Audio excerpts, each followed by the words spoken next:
رجب المرجب بہت بابرکت مہینہ ہے۔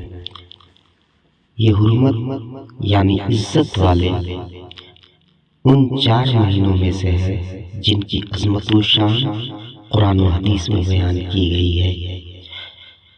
صحابی رسول حضرت عبداللہ ابن عباس رضی اللہ تعالی عنہما فرماتے ہیں، اللہ پاک نے 12 مہینوں میں سے 4 مہینوں کو خصوصیت عطا فرمائی اور ان کی حرمت کو عظمت بخشی، ان میں گناہ کو بڑا گناہ قرار دیا۔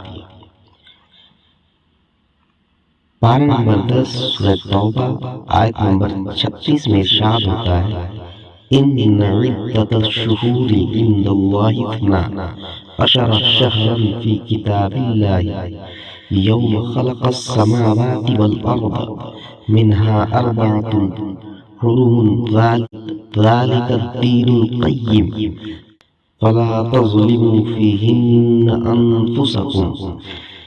بے شک مہینوں کی گنتی اللہ کے نزدیک 12 مہینے ہیں۔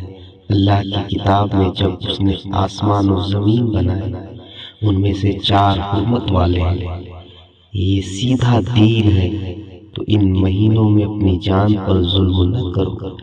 تابعی بزرگ حضرت قتادہ رضی اللہ تعالی عنہ فرماتے ہیں کہ حرمت یعنی عزت والے مہینوں میں نیک عمل کا اجر بڑھ جاتا ہے اور حرمت والے مہینوں میں ظلم و گناہ باقی مہینوں کے مقابلے میں گناہ عظیم ہو جاتا ہے، اگرچہ ظلم و گناہ ہر حال میں بڑا ہے۔